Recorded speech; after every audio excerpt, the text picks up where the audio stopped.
Friends, आपका स्वागत है। आज हमारा विषय है देवनागरी लिपि, विशेषताएं और मानकीकरण। भारतीय संविधान के अनुच्छेद 343 के अनुसार संघ की राजभाषा हिंदी और लिपि देवनागरी है। देवनागरी लिपि का विकास ब्राह्मी लिपि से हुआ है। वर्तमान नागरी लिपि का मूल अर्थात प्राचीन रूप अशोक के शिलालेखों की लिपि से मिलता है, जो विक्रम संवत से लगभग 200 वर्ष पूर्व का है। भारत में लिपि की प्राचीनता का सबसे पुष्ट प्रमाण सिंधु घाटी की सभ्यता में मिलता है। बौद्ध ग्रंथ ललित विस्तर में विभिन्न प्राचीन भारतीय लिपियों का उल्लेख है। ललित विस्तर में अशोक के समय की लिपि का नाम ब्राह्मी है। नित्य षोड विकारणव के भाष्य सेतुबंध में भास्करानंद ने ब्राह्मी का नाम नागर या नागरी लिपि ही माना है। वुलर के अनुसार भारतीयों ने सामी लिपि के आधार पर 500 ईस्वी पूर्व के लगभग ब्राह्मी लिपि का निर्माण किया था। कनिंघम के अनुसार आर्यों ने किसी प्राचीन चित्र लिपि के आधार पर ब्राह्मी लिपि बनाई है। एडमंड थॉमस के अनुसार ब्राह्मी लिपि का निर्माण द्राविड़ों ने किया है। अशोक के अभिलेख ब्राह्मी, खरोष्टी, ग्रीक और अरमाइक लिपि में है। खरोष्टी लिपि की उत्पत्ति अरमाइक लिपि से हुई है। प्राचीन भारत में खरोष्टी लिपि दाईं से बाईं ओर लिखी जाती थी। लिपि के अर्थ में नागरी अथवा देवनागरी का सर्वप्रथम उल्लेख 8वीं सदी के गुजराती राजा जयभट्ट के लेख में मिलता है। भारत में ब्राह्मी का प्रयोग 5वीं सदी ईस्वी पूर्व से लेकर लगभग 350 ईस्वी तक होता रहा। इसके बाद इसके दो शैलियों का विकास हुआ, जो उत्तरी और दक्षिणी शैली थी। ब्राह्मी की उत्तरी शैली से गुप्त लिपि का विकास हुआ, जो 5वीं सदी तक प्रयुक्त होती रही। गुप्त लिपि से कुटिल लिपि का विकास हुआ, जो 8वीं सदी तक प्रयुक्त होती रही। इस कुटिल लिपि से 9वीं सदी के लगभग नागरी के प्राचीन रूप का विकास हुआ, जिसे प्राचीन नागरी कहते हैं। प्राचीन नागरी से ही आधुनिक नागरी, गुजराती, महाजनी, राजस्थानी, कैथी, मैथिली, असमिया, बांग्ला आदि लिपियों का विकास हुआ है। प्राचीन नागरी से आधुनिक नागरी का विकास 15वीं-16वीं सदी में हुआ। मुद्रण के लिए देवनागरी टाइप सबसे पहले यूरोप में बने थे। देवनागरी में प्रकाशित सबसे पहली पुस्तक चाइना इलिस्ट्रेटा, जो 1667 में लिखी गई। भारत में नागरी टाइप बनाने का श्रेय चार्ल्स विलिकंस तथा पंचानन को है। इन्होंने इसे 1778 में बनाया था। देवनागरी लिपि की विशेषताएं। देवनागरी लिपि में वर्णमाला का वर्गीकरण वैज्ञानिक रूप से हुआ है। इस दृष्टि से यह विश्व की सर्वश्रेष्ठ लिपि है। स्वर और व्यंजन अलग अलग होना, जैसे कि मूल स्वर अ, आ, ई, उ के बाद संयुक्त स्वर ए, ऐ, ओ, औ तथा उच्चारण स्थान के अनुसार स्पर्श व्यंजन, अनुनासिक व्यंजन, घोष अघोष व्यंजन, अल्पप्राण महाप्राण ध्वनियाँ, अंतस्थ और अंत में संयुक्त व्यंजन जैसी क्रमबद्ध व्यवस्था विश्व की किसी अन्य लिपि में नहीं है। इसकी अगली विशेषता है कि देवनागरी लिपि चिन्हों के नाम ध्वनि के अनुरूप हैं तथा एक ध्वनि के लिए एक लिपि चिन्ह है। देवनागरी में लिपि चिन्ह पर्याप्त हैं। इसमें मात्राओं का प्रयोग होता है, अतः यह सुपाठ्य है। अंग्रेजी में 40 से अधिक ध्वनियाँ हैं, किंतु 26 ध्वनियों से काम चलाया जाता है। देवनागरी का प्रत्येक व्यंजन चिन्ह अक्षरिक है। अक्षर का अर्थ है व्यंजन और स्वर का संयुक्त रूप, जैसे क और अ के संयोग से क बनता है, ख और अ के संयोग से ख बनता है। देवनागरी में उच्चारण की दृष्टि से लिपि चिन्हों की आकृति में समानता है, जैसे च, ज, ट, ठ, ड, ढ, ड़, ढ, प, फ, ब, भ, म इत्यादि। अब देवनागरी लिपि के दोष।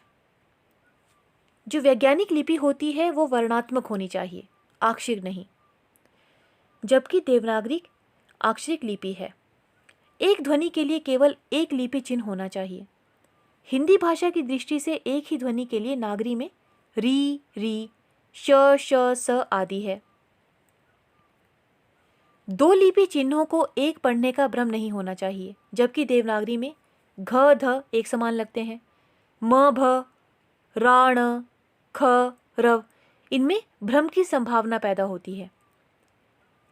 आशुलेखन, टंकन तथा मुद्रण में अंग्रेजी की अपेक्षा अधिक समय लगता है। आशुलेखन स्टेनोग्राफी को बोलते हैं। स्टेनोग्राफी का अर्थ होता है तेज और संक्षिप्त लिखना। टंकण होता है टाइप करना, मुद्रण होता है छपाई करना। देवनागरी लिपि में सुधार और मानकीकरण। देवनागरी लिपि में सुधार का श्री गणेश लोकमान्य तिलक ने 1904 में अपने पत्र केसरी के माध्यम से किया था। 1926 तक उन्होंने टाइपों में छटाई करते करते 190 टाइपों का एक फॉन्ट बना लिया था, जिसे तिलक टाइप कहते थे। पंडित गौरीशंकर भट्ट ने 1912 में हिंदी साहित्य सम्मेलन कोलकाता में नागरी लिपि में सुधार के लिए अपने सुझाव दिए।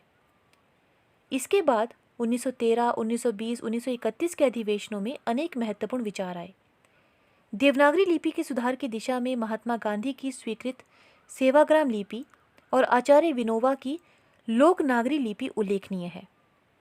ओम प्रकाश अराज ने अपनी पुस्तक नागरी लिपि समस्या और समाधान में लिखा है, शिरोरेखा हटा देने से लेखन गति लगभग दोगुनी हो जाएगी। कोलकाता में जस्टिस शारदा चरण मित्र ने सभी भारतीय भाषाओं के लिए एक लिपि विस्तार परिषद की स्थापना की और देवनागर पत्र के माध्यम से इसका प्रचार प्रसार किया। देवनागरी लिपि सुधार के प्रयास में नागरी संगम, कन्नड़ विश्वनागरी जैसी पत्रिकाओं का योगदान उल्लेखनीय है। महात्मा गांधी के हरिजन सेवक में काका कालेकर द्वारा सुझाई गई 12 खड़ी का प्रयोग किया जाता था। श्याम सुंदर दास का मत था कि न के स्थान पर अनुस्वार का प्रयोग करना चाहिए, जैसे कि अंक, मंच। डॉक्टर गोरखनाथ ने मात्राओं को व्यंजनों के बाद दाहिनी तरफ रखने का सुझाव दिया था। श्रीनिवास ने सुझाव दिया कि महाप्राण ध्वनियां हटा दी जाएं और उनकी जगह अल्पप्राण के नीचे कोई चिन्ह लगा दिया जाए। हिंदी साहित्य सम्मेलन ने 1935 और नागरी प्रचारणी सभा ने 1945 में सुझाव दिए थे, किंतु विद्वानों का पूर्ण सहयोग ना होने के कारण बात आई गई हो गई। 1947 में उत्तर प्रदेश सरकार ने आचार्य नरेंद्र देव की अध्यक्षता में लिपि सुधार के लिए एक समिति का गठन किया। आचार्य नरेंद्र देव समिति ने पूर्व के सभी सुझावों का अध्ययन करने के उपरांत अपनी सिफारिशें प्रस्तुत की। वो सिफारिशें थी: अ की 12 खड़ी भ्रामक है, मात्राएं यथास्थान बनी रहें किंतु उन्हें थोड़ा दाहिनी ओर हटाकर लिखा जाए। अनुस्वार और पंचमाक्षर के स्थान पर बिंदु का प्रयोग किया जाए। द्विविध अक्षरों में अ, झ, भ, त्र, क्ष स्वीकृत किए जाएं। पाई वाले व्यंजनों को छोड़कर संयोग में हलंत चिन्ह लगाया जाए। ल को वर्णमाला में स्थान दिया जाए। उत्तर प्रदेश सरकार ने अन्य प्रदेशों के प्रतिनिधियों और विद्वानों की एक गोष्ठी में उपयुक्त सिफारिशों को थोड़ा हेर फेर के साथ 1953 में स्वीकार कर लिया। भारत सरकार ने लिपि विशेषज्ञों के सम्मेलन के बाद परिवर्धित देवनागरी प्रकाशित की, जो बाद में कुछ संशोधनों के साथ 1980 में पुनः प्रकाशित हुई। इसके उपरांत 1983 में केंद्रीय हिंदी निदेशालय ने देवनागरी लिपि तथा हिंदी वर्तनी का मानकीकरण का प्रकाशन किया। हिंदी टंकण और आशुलेखन के संबंध में देवनागरी लिपि पर यह आरोप रहा है कि इसकी गति अंग्रेजी टंकण और आशुलेखन के समकक्ष नहीं हो सकती तथा सीखने में भी कठिन है।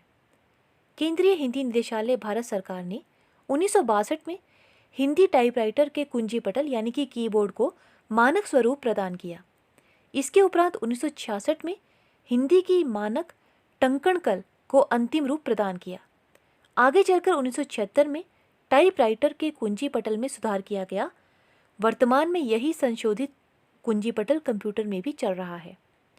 डॉक्टर गोपाल दत्त बिष्ट विशिष्ट आशुलिपि की रचना की है इन्होंने।